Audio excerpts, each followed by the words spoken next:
Hello dear students. So last class में मैंने आपको जीआई के बारे में इंफॉर्मेशंस प्रोवाइड करी थी कि आपको कंपाउंड के अंदर जीआई कैसे देखने हैं। तो आज का क्लास जीआई के ऊपर रहेगा फिर से। एंड यहाँ पे मैं कुछ इंपॉर्टेंट क्वेश्चंस जीआई से एसोसिएटेड लेकर आया हूँ। तो आओ शुरू करते हैं। आपका सबसे पहला कंपाउंड है ये ए, फिर उसके बाद बी, सी एंड डी। सो इस टाइप के क्वेश्चंस आप एक्सपेक्ट कर सकते हो कि एग्ज़ाम में पूछेगा आपसे। एंड यहाँ पे आपसे जीआई के बारे में पूछ रहा है कि total number of geometrical isomers जो हैं वो इन सारे कंपाउंड्स के कितने होंगे।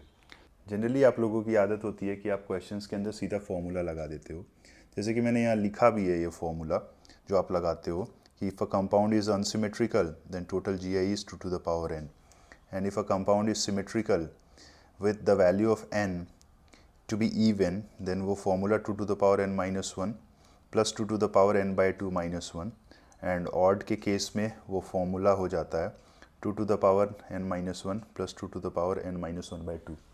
यहाँ पे अगर आप देख पा रहे हैं देन दोनों फॉर्मूलेज के अंदर सिमेट्रिकल और अनसिमेट्रिकल मैंने n यूज़ करा है। सो n basically is nothing but it is stereogenic area.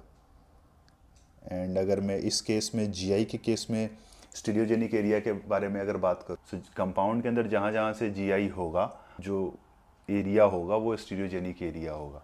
सो अब बहुत सारा बड़ा बड़ा कंपाउंड मिल जाए एंड वहाँ पे आपको देखना है कि स्टीरियोजेनिक एरिया कितने हैं एंड देन ये फार्मूलाज लगा देना है। ऑल्दो ये मैं फार्मूलाज रिकमेंड नहीं करता बट आपकी मर्जी। ओके, जैसा कि पहला क्वेश्चन है इसके अंदर जीआई निकालने पूछ रहा है कितना है। सो मैंने आपको पहले ही बोला था कि साइक्लिक रिंग के अंदर जब डबल बॉन्ड हो तो अगर वो रिंग का साइज़ 8 या 8 से ज़्यादा हो तब उसके अंदर जीआई के बारे में बात करेंगे। विच मीन साइक्लिक रिंग के अंदर ये जो डबल बॉन्ड है इसके अक्रॉस जीआई नहीं होगा। एंड नाउ जो इसका जो ओपन वाला पार्ट है यहाँ ये डबल बॉन्ड, इस डबल बॉन्ड के अक्रॉस जीआई होगा। एंड अगर जीआई होगा then you will have cis and trans. तो इसके आंसर्स कितने होंगे? 2, जो कि कौन सा ऑप्शन है? बी। उसके बाद जो आपका बी कंपाउंड है, बी कंपाउंड के अंदर आप देख लीजिए रिंग है और रिंग से 2 ब्रांचेस जुटी हुई हैं। सो आइए हम डबल बॉन्ड के बारे में बात कर ले पहले। अगर ये आप डबल बॉन्ड देख पा रहे हैं देन इसकी जो 2 वैलेंसीज़ हैं वो हाइड्रोजन हाइड्रोजन है, विच मीन्स ये तो क्लियर हो गया कि डबल बॉन्ड के अक्रॉस जीआई नहीं होगा। नाउ रिंग के बारे में मैंने आपको बोला था कि रिंग के अक्रॉस जीआई हो सकता है प्रोवाइडेड 2 सेंटर्स ऐसे होने चाहिए जो sp3 होने चाहिए एंड उससे एसोसिएटेड जो वैलेंसीज होनी चाहिए वो डिफरेंट होनी चाहिए। सो यहाँ पे अगर आप देख पा रहे हैं देन एक H है और एक ये बड़ा ग्रुप है जो कि दोनों डिफरेंट है। Same goes with this centre also, which means यहाँ से हम वेज डैश रिप्रेजेंटेशन के बारे में बात कर सकते हैं। एक डैश तो दूसरा क्या होगा? वेज। एंड दूसरा कॉम्बिनेशन क्या होगा? दोनों आप वेज ले लो। एक और कॉम्बिनेशन हो सकता है दोनों आप डैश ले लो, so which means the same thing only. So इसका आंसर कितना हो गया? इसका आंसर भी 2 हो गया, विच इज़ पी। इसी के बाद जो आपका तीसरा है सेगमेंट सी। अगर मैं सी के बारे में बात करूं देन यहाँ पे डबल बॉन्ड है। सो डबल बॉन्ड के अक्रॉस देख लो आप जीआई होगा, सिस ट्रांस होंगे एंड देन यहाँ पे रिंग के अक्रॉस भी आपका जीआई हो रहा है, वेज डैश। सो आपके पास 3 स्टीरियोजेनिक साइट्स हो गए एंड इसके अक्रॉस आप सिस ट्रांस बोलोगे, ओके इसके अक्रॉस आप सिस ट्रांस बोलोगे एंड इसके अक्रॉस आप क्या बोलोगे? Veg dash. So total answer इसका कितना हो जाएगा? इसका आंसर 8 हो जाएगा। सो आप इस प्रॉब्लम में देख सकते हैं कि मैंने डबल बॉन्ड के अक्रॉस वाला भी केस ले लिया और रिंग के अक्रॉस वाला भी केस ले लिया। वेर एज डी के बारे में अगर मैं बातें करूं देन डी जो है वो आपका कुछ यूँ इस तरीके से है। यहाँ पे ग्रुप्स जुटे हुए हैं। देन इन ग्रुप्स को मैं फिर से आप देख पा रहे हैं देन ये यहाँ से जीआई शो कर रहा है, इधर वाला जीआई कंडीशन सेटिस्फाई कर रहा है एंड इधर वाला कंडीशंस जीआई सेटिस्फाई कर रहा है। देन मैं यहाँ पे इसको क्या कर दूँगा? तीनों को वेज पे डाल दूँगा, ठीक है। तीनों वेज पे चले गए या फिर तीनों डैश पे, मीन्स द सेम थिंग। ये ऑलरेडी मैंने पिछले वीडियो में बातें करी थी इसके बारे में। और उसके बाद से क्या होगा, एक डैश ले लो आप और 2 वेज ले लो, ठीक है। इसके बाद आप कंडीशन ये बोल सकते हो कि मैं 2 डैश ले सकता हूँ, ठीक है। आप क्या बोल सकते हो, मैं 2 डैश ले सकता हूँ और एक वेज। दोस्त ये दोनों सेम ही हैं, ठीक है। सो इसका राइट आंसर क्या हो जाएगा, फिर से 2 होगा, विच इज़ पी। इस टाइप का सवाल मैंने आपको कराया भी था 1, 2, 3, 4, 5, 6 ट्राइक्लोरो साइक्लोहेक्सेन में, ठीक है। इसके बाद जो आपका अगला सवाल है वो ये बोल रहा है कि total number of open chain isomeric carbonyl compounds molecular formula C5H8O which cannot show geometrical isomerism. So ये क्वेश्चन जो है वो स्ट्रक्चरल से भी जुटा हुआ है एंड इसके अंदर स्टीरियो भी आ रहा है, ज्योमेट्रिकल भी आ रहा है। सो सबसे पहले आप इस कंपाउंड का जो है ना वो डिग्री ऑफ अनसेचुरेशन पता करना, ठीक है। सो वो डिग्री ऑफ अनसेचुरेशन जो है वो निकल कर 2 आता है। अब मेरे को कार्बोनाइल के बारे में बोल रहा है which is about aldehyde and ketone. वो सारे एल्डिहाइड और कीटोन ओपन चेन वाले एसोसिएटेड विथ C5H8O लिखनी है। सो अगर मैं लिखने जाऊँ देन मेरे पास शुरू में क्या बनेगा, 5 कार्बन, मैं एल्डिहाइड बना रहा हूँ,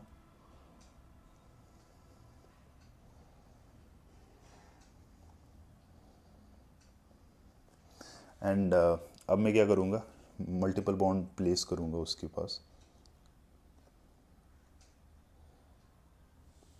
आप जैसे कि देख पा रहे हैं कि ये मेरा मल्टीपल बॉन्ड मैंने डाल दिया है। उसके बाद मैं जो है वो 4 कार्बन को लेके एल्डिहाइड बनाऊँगा।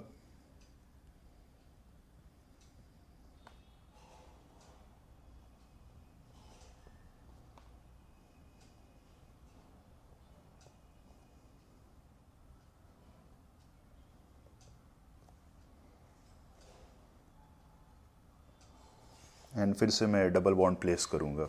सो मेरा डबल बॉन्ड एक यहाँ आएगा, दूसरे वाले में यहाँ आएगा। कारण है बिकॉज 5वां कार्बन यहाँ डालूँगा, फिर इस केस में यहाँ डालूँगा। उसके बाद मैं डबल बॉन्ड यहाँ प्लेस करके एक कार्बन यहाँ डालूँगा, फिर यहाँ प्लेस करके एक कार्बन यहाँ डालूँगा। एंड जो आखिरी वाला है एक कार्बन अगर मैं यहाँ डालूँगा तो डबल बॉन्ड यहाँ होगा। And then we are done with aldehyde. अब जो कीटोन वाला सेगमेंट है वो मेरा ये हो जाएगा, एक डबल बॉन्ड यहाँ, फिर दूसरा डबल बॉन्ड आप देख लो यहाँ है, फिर 5 कार्बन में मैं डबल बॉन्ड बीच में डालूँगा, डबल बॉन्ड हो, फिर एक डबल बॉन्ड यहाँ, एंड देन मैं साइज़ कम कर दूँगा मेन चेन की, 4 कर दूँगा। सो जैसा कि आप देख पा रहे हैं देन मेरे टोटल एल्डिहाइड कितने हो गए, 8, एंड टोटल कीटोन कितने हो गए, 4। ये भी आपसे पूछ सकता है कि इसके टोटल एल्डिहाइड और कीटोन कितने हैं वो बताओ। सो बट एनीवेज यहाँ अपना सवाल है which cannot show geometrical isomerism. So आप आइए चेक कीजिए, ये वाला GI शो करेगा, ये वाला भी उसके केस को सेटिस्फाई कर रहा है। हमें पता है कि टर्मिनल पे अगर डबल बॉन्ड हो जाए तो वो GI शो नहीं करेगा, राइट। एंड यहाँ पे आप देख लीजिए, यहाँ पे भी GI शो कर रहा है। उसके बाद वाले में ये डबल बॉन्ड है बट ये जो वैलेंसीज है ये दोनों सेम है, सो यहाँ GI शो नहीं कर रहा है। सो अभी तक 2 मिले हमें। फिर से ये टर्मिनल वाला केस, तीसरा, फिर से टर्मिनल वाला केस, चौथा, GI शो नहीं कर रहा है। फिर से यहाँ नहीं कर रहा है GI, 5 हो गए। ये जो है वो GI शो कर रहा है, ये फिर से GI शो नहीं कर रहा है, अगेन टर्मिनल वाला केस, 6 हो गए। फिर ये भी टर्मिनल, 7, ये भी टर्मिनल, 8। सो अच्छा सवाल था, इसके टोटल आंसर्स जो होंगे वो 8 होंगे। एंड एग्ज़ाम में वो आपका पेशेंस चेक कर सकता है इस टाइप के सवालों को देके। उसके बाद बोल रहा है which of the following can exist in syn anti form. आपको सिन एंटी फॉर्म पता है तो एल्डो ऑक्साइम याद है आपको, aldo oxime and keto oxime. उस केस में हम लोग जो है वो सिन एंटी की बातें करते हैं। एंड एल्डो ऑक्साइम के केस में अगर H and OH same side होता है तो क्या बोलते थे, सिन। एंड अगर वही H and OH opposite side हो रहा था तो क्या बोल रहे थे, एंटी। एंड कीटो ऑक्साइम के केस में सिन एंड एंटी हम किसके रेस्पेक्ट में बातें करते हैं कि OH के सामने कौन है ना, OH के सामने जो है उसके रेस्पेक्ट में सिन एंड OH के अपोजिट जो है उसके रेस्पेक्ट में ट्रांस। सो अगर मैं यहाँ बातें करूँ देन यहाँ N डबल बॉन्ड N है, तो भाई साहब आपको ऑक्साइम पता है, C डबल बॉन्ड N देखना है अपने को, OH, N double bond N नहीं, सो ये नहीं होगा। फिर से यहाँ N डबल बॉन्ड आया, नहीं होगा। C वाला पार्ट अगर देखेंगे आप, C वाला पार्ट, तो ये pH है, C डबल बॉन्ड N है और OH है, मतलब अब ये जो है वो एल्डोक्साइम है, ये जो है वो एल्डोक्साइम है। एंड अगर है तो सिन एंटी फॉर्म में एग्जिस्ट करेगा। D जो है, D जो है वो कीटो ऑक्साइम है, बट सिन एंटी नहीं होगा बिकॉज यहाँ पे दोनों जो है वो फिनाइल ग्रुप पड़े हुए हैं आपके सामने, तो सिन एंटी आप क्या बात करोगे। ओके, GI हो ही नहीं रहा है यहाँ, GI किसी एंगल से हो ही नहीं रहा है, तो सिन एंटी की तो बात ही नहीं करेंगे। ओके, आइए अगला सवाल देखते हैं। Which will show geometrical isomerism. So N2H2, क्या आपको N2H2 का स्ट्रक्चर पता है, N double bond N, and यहाँ क्या ले लोगे आप, HH, एंड नाइट्रोजन के ऊपर लोन पेयर पड़ा हुआ होगा। एंड अगर आप देख पा रहे हो देन यहाँ पे क्या है, restricted rotation and terminal valences different हैं, सो ये GI शो करेगा। सिमिलरली मैं D के बारे में भी बोल सकता हूँ कि ये भी GI शो करेगा। एंड आप GI भी एक्सपेक्ट करना कि इस टाइप का name, common name, structure based चीज़ें वो आपसे पूछेंगे, आप एक्सपेक्ट करना। सो लैक्टिक एसिड पता है आपको क्या होता है, C double bond O, OH, and इसके रेस्पेक्ट में जो अल्फा कार्बन है उस अल्फा कार्बन पे OH जुटा हुआ होता है। सो आप देख लीजिए इस कंपाउंड के अंदर GI तो कहीं किसी एंगल से ये GI के केस को सेटिस्फाई नहीं कर रहा है, सो लैक्टिक एसिड तो नहीं होगा। इंटरेस्टिंग पार्ट B पार्ट है। अगर मैं B पार्ट के बारे में बात करूँ आपसे, सो ये दरअसल ट्राइफेनाइल्स है, ट्राइफेनाइल्स। एंड ट्राइफेनाइल से पहले मैं आपको कुछ इन्फॉर्मेशन बाइफेनाइल्स के बारे में देना चाहता हूँ। तो जो बाइफेनाइल्स होते हैं दरअसल ये प्लेनर होते हैं, ठीक है, एज वेल एज इसके अक्रॉस रिस्ट्रिक्टेड रोटेशन नहीं होता है, क्योंकि सिंगल बॉन्ड है, हम कंपाउंड को रोटेट कर सकते हैं। बट यही बाइफेनाइल के ऑर्थो पे अगर मैं कुछ ग्रुप्स लगा दूंगा जो कि बड़े वाले होंगे, देन ये जो सिंगल बॉन्ड के अक्रॉस रोटेशन हो रहा था ना, जो कि फ्री था, अब वो रिस्ट्रिक्टेड हो जाएगा। एंड रीज़न साफ है, ये जो आप ग्रुप्स लगा रहे हो ऑर्थो पे, ये ऑर्थो पे पड़े हुए ग्रुप्स एक दूसरे को रिपेल करेंगे। एंड अगर वो रिपेल करेंगे देन ये जो फेनाइल ग्रुप है, जब ग्रुप नहीं लगा हुआ था, जो इस फेनाइल ग्रुप के साथ सेम प्लेन में था, अब वो क्या करेगा, ग्रुप लगने के बाद वो आउट ऑफ प्लेन चला जाएगा। विच मीन्स अगर आउट ऑफ प्लेन चला गया देन वो GI के केस को सेटिस्फाई नहीं कर रहा है। GI के केस को सेटिस्फाई करने के लिए मैंने आपको लास्ट क्लास क्या बोला था कि कंपाउंड प्लेनर होना चाहिए। सो ये चीज़ अगर बाइफेनाइल्स के अंदर हो रही है देन बाइफेनाइल्स तो कभी GI शो करेगा ही नहीं। इनफैक्ट यहाँ पे आप इसको एलिन के साथ कंपेयर कर सकते हो, ठीक है। सो जो B कंपाउंड है वो ट्राइफेनाइल है, मतलब यहाँ पे ये और ये आउट ऑफ प्लेन जा रहे हैं, ये और ये आउट ऑफ प्लेन जा रहे हैं, बट जो फर्स्ट और जो थर्ड रिंग है वो सेम प्लेन में है, समझ रहे हो, वो सेम प्लेन में है। एंड इस डबल बॉन्ड इस सिंगल बॉन्ड के अक्रॉस जो रोटेशन है वो रेस्ट्रिक्टेड है, विच मीन्स कि आपको टर्मिनल एटम पता चल गया, एक टर्मिनल एटम ये है और दूसरा टर्मिनल एटम ये है। एंड उससे एसोसिएटेड आप ग्रुप्स देखो, आप ऊपर जा रहे हो ऑर्थो पे, इधर मिथाइल है, आप नीचे जा रहे हो इथाइल है, सेम इस टर्मिनल एटम पे मिथाइल है, इधर जा रहे हो इथाइल है। सो ये GI के केस को बधाई हो, सेटिस्फाई कर रहा है। एंड अगर ये सेटिस्फाई कर रहा है then triphenyls in this very particular case will be showing GI बहुत ही ज़्यादा इम्पॉर्टेंट है, सो ये आप ध्यान रखिएगा। उसके बाद फिर से compound which will show geometrical isomerism. तो जैसा कि मैंने ऊपर आपको बोला, कंपाउंड ए जो है ये रिंग है, एंड रिंग के अंदर आपको GI कैसे देखना है, terminal atom sp3 hybridized, both the valencies of the terminal atom should be different. अबे डिटेक्टिव बनो, डिटेक्टिव। सी आप इसको टर्मिनल एटम नहीं बोल सकते, ठीक है, जिसके अक्रॉस GI होगा, ऑल्दो ये टर्मिनल एटम है। क्यों? क्योंकि यहाँ दोनों हाइड्रोजन है ब्रो, आप कैसे बोल रहे हो, ठीक है। सो ये तो होगा नहीं, बट हाँ इसके अक्रॉस हो जाएगा। सो कंपाउंड ए के अंदर क्या हो रहा है, GI हो रहा है, GI। बी कंपाउंड जो है वो फिर से आप देख लो ऑक्साइम है, एल्डो ऑक्साइम है, ये एल्डो ऑक्साइम, ठीक है, तो ये GI हो रहा है। सी के अक्रॉस अगर आप जाओगे देन ये कितने की रिंग है, 1 2 3 4 5 6 7 8 9 10, 10 की रिंग है, 10 की रिंग है, और उसके अंदर डबल बॉन्ड है। मैंने आपको बोला था 8 या 8 से ज़्यादा के अंदर डबल बॉन्ड हो देन GI होगा, देन बधाई हो। एक डबल बॉन्ड है, इस डबल बॉन्ड के क्रॉस GI होगा। और जो आखिरी है वो देखो मस्त एकदम, इसका रिप्रेजेंटेशन देख लो, दिल खुश हो जाएगा, एनुलीन 10।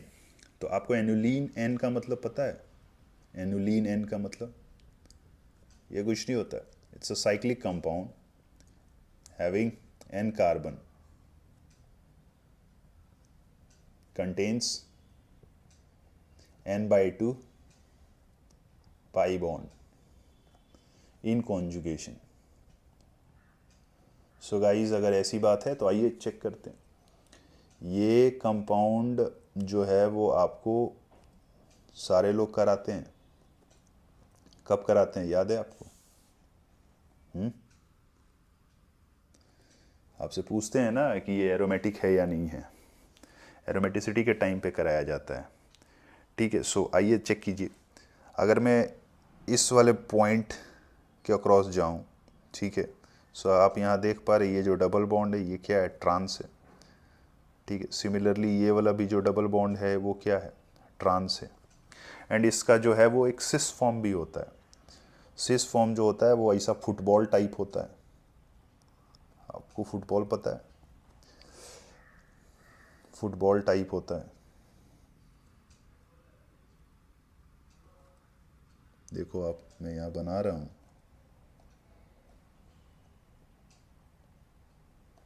and there will be a double bond। Check कीजिए आप, इसमें जो है वो सारे फॉर्म जो होते हैं वो सिस फॉर्म होते हैं।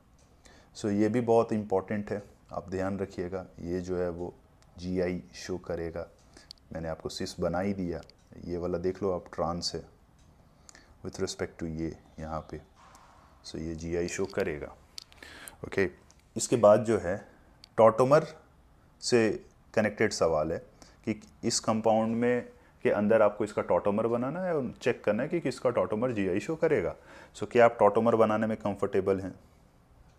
क्या आप इसका टॉटोमर बना देंगे? क्या आएगा इसका tautomer, CH2 double bond C और यहाँ OH, आप एक H कर लो। ये किस एंगल से GI शो कर रहा है? किसी भी एंगल से नहीं कर रहा है, ओके। जो बी कंपाउंड है, बी कंपाउंड का टॉटोमर अब बनाओगे तो क्या बनेगा बताओ? क्या ये GI शो कर रहा है? बोलिए बोलिए। तो ये डबल बॉन्ड है, दो वैलेंसीज, एक CH3 है, दूसरा H है। इस कार्बन का क्या है, एक H है और एक OH है। सो जी हाँ, ये GI शो कर रहा है। क्वेश्चन का फ्रेमिंग देखो आप, जो C वाला पार्ट है आप इधर डबल बना दो और इसको OH कर दो, इसको सिंगल कर दो। अरे भाई ये तो फिर से वही वाला केस हो गया, रिंग के अंदर आपके पास डबल बॉन्ड दिया हुआ है और रिंग का साइज़ कितना है, 8 है, देख लो आप। सो ये GI शो करेगा। सिमिलरली जो आखिरी वाला है, आप कहीं से भी टॉटोमर बनाओ, लेफ़्ट से बनाओ, राइट से बनाओ, क्या होने को है, कुछ नहीं होगा। 6 की रिंग के अंदर डबल बॉन्ड, इग्नोर इट। सो इसका राइट आंसर है B और C। अच्छा सवाल है, टॉटोमर।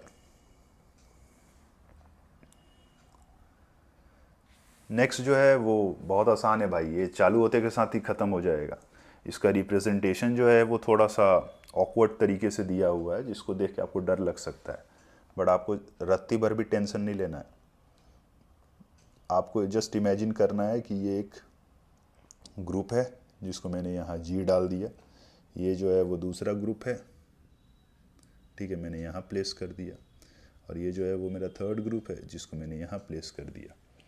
नाउ ये फिर से वही है, आप तीनों वेज ले लो, आप तीनों वेज ले लो, तो ये सारे सिस वाले हो गए। आप तीनों डैश मत लेना, क्योंकि फिर तो वही सिस ही हो जाएगा। फिर उसके बाद क्या पड़ेगा आपको, एक डैश ले लो और दो वेज ले लो। आप फिर ये मत करना कि दो डैश ले रहे हैं और एक वेज ले रहे हैं, both will be same only, ठीक है। सो आप इसके अक्रॉस जो है वो जीआई कैलकुलेट कर लिए आप। हाँ, वो चीज़ आप चेक कर लेना कि ये जो आपका ग्रुप है, ये इंडिविजुअल ग्रुप्स के अंदर जीआई हो रहा है क्या। अगर हो रहा है देन वो भी केस आपको कंसिडर करना है, but luckily in this case इस ग्रुप के अक्रॉस या फिर इस ग्रुप के अंदर जीआई नहीं हो रहा है, ठीक है। सो इसका राइट आंसर क्या होगा, 2 होगा। उसके बाद फिर से ज्योमेट्रिकल आइसोमेरिज्म, ये फिर से एक रिंग है, 2 सेंटर है नहीं, जो sp3 हाइब्रिडाइज्ड है जहाँ पे दोनों वैलेंसीज डिफरेंट हैं, सो ये नहीं होगा। बी बिग नो नहीं होगा। सी अभी हमने देखा। D yes, you have got 2 centers which is sp3 hybridized in which the terminal valencies are different, so इसका राइट आंसर क्या होगा, दिल्ली होगा। उसके बाद जैसे कि मैंने आपको पहले ही बोला कि आपको स्ट्रक्चर पहले से पता होना चाहिए। कंपाउंड का नाम वो स्ट्रेट अवे लिख कर दे देगा। देख लीजिए, आइसोब्यूटीन, क्या आप कंफर्टेबल है आइसोब्यूटीन के साथ? आपको पता है आइसोब्यूटीन का स्ट्रक्चर क्या होता है? ये होता है। तो अगर ये आइसोब्यूटीन का स्ट्रक्चर है ब्रो, तो क्या ये जीआई शो करेगा? Answer is no. Now next is acetone oxime. तो एसीटोन आपको पता है, CH3 C double bond O CH3, ठीक है। हाइड्रोक्सिल अमाइन NH2OH, जल बाहर निकालते हैं, एंड देन इससे जो बनने वाला कंपाउंड होता है वो ऑक्साइम होता है। चूँकि ये एसीटोन से बना है, that is why acetone oxime. अगर ये एसीटोफेनॉन से बनता देन ये फिर एसीटोफेनॉन ऑक्साइम हो जाता। उस केस में मैं क्या लिखता? उस केस में मैं CH3 को किससे रिप्लेस करता जानते हो आप? PH से, तो वो एसीटोफेनॉन ऑक्साइम हो जाता। एंड आखिरी वाला क्या है? बेंजोफेनॉन। उस केस में मैं क्या करता? मैं इस CH3 को भी PH से रिप्लेस कर देता। सो बेंजोफेनॉन क्या होगा? It would be like PH double bond NOH, and acetophenone oxime क्या होगा? CH3 C double bond NOH and P। भाई अंधा भी देख के बता देगा कि किसके अंदर ज्योमेट्रिकल आइसोमेरिज्म पॉसिबल है, बोलो। सो राइट आंसर क्या होगा? C होगा। नेक्स्ट जो है वो पूछ रहा है कि total number of cis trans isomer possible. मैं बताऊं, इस क्वेश्चन को देखने के बाद से मैक्सिमम लोग इसका आंसर 4 करेंगे। देख लो, आप भी करोगे। ट्रिपल बॉन्ड के अक्रॉस आप इग्नोर करो, बट जैसे ही 2 डबल बॉन्ड आया ना, स्टूडेंट के दिमाग में आ जाता है 4। अरे भाई 2 डबल बॉन्ड 4, बट वो देखो भी तो कि वो डबल बॉन्ड है कहाँ पे। अगर आप इस ब्लू लेबल डबल बॉन्ड के अक्रॉस जीआई के बारे में सोच भी रहे हैं, देन 1-2 लपड़ अपने आप को मारो, है ना, 1-2 लपड़ अपने आप को मारो फटाक से। अरे भाई ये जो है वो परपेंडिकुलर वाला केस है। परपेंडिकुलर वाले केस में जीआई जो है वो नहीं होगा, होगा ही नहीं जीआई, विच मीन्स सिर्फ इसी डबल बॉन्ड के अक्रॉस जीआई होगा। एंड अगर इसी डबल बॉन्ड के अक्रॉस जीआई होगा then total number of isomers कितने होंगे? Cis trans, answer would be 2, option ए।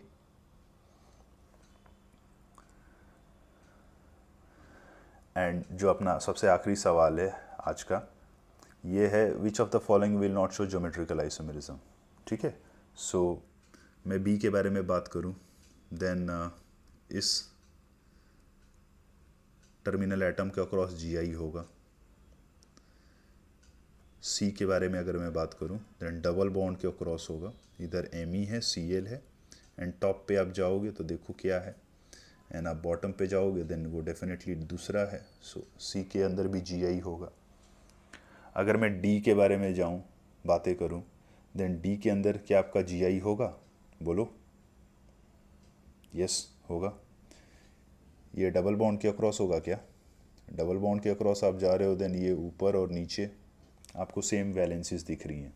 लेकिन अगर आप इस डबल बॉन्ड के अक्रॉस जाओगे देन आप देख पा रहे हो कि यस जी आई होगा। वेर एज ए की अगर मैं बात करूं, मैं अगर डबल बॉन्ड के अक्रॉस जाऊं तो जी आई तो होगा नहीं, एंड रिंग के अक्रॉस जाऊं, ठीक है, sp3 वाले चीज़ों को देख के तो दो sp3 है भी नहीं, एंड ये दोनों को के रिस्पेक्ट में अगर मैं जाऊं देन ये तो परपेंडिकुलर वाला केस हो गया, एलिन्स वाला टाइप। सो कंपाउंड जिसके अंदर जी आई नहीं हो रहा है, it will be option A. So आज के क्लास में मैंने जी आई से एसोसिएटेड अच्छे अच्छे सवालों को लेकर आया मैं। सो नेक्स्ट क्लास मिलते हैं विथ ऑप्टिकल आइसोमेरिज्म। पढ़ाई अच्छे से करते रहिए, चीज़ों को ज़्यादा से ज़्यादा रिवाइज कीजिए, एंड पेन ज़्यादा से ज़्यादा चलाइए। जितना ज़्यादा पेन चलाएंगे उतना ही ज़्यादा अंडरस्टैंडिंग आपकी बढ़ेगी ऑर्गेनिक को लेके, ठीक है। सो आज के लिए इतना ही, मिलते हैं अगले वीडियो में ऑप्टिकल आइसोमेरिज्म के साथ। पढ़ाई करते रहिए, टेक केयर, बाय बाय।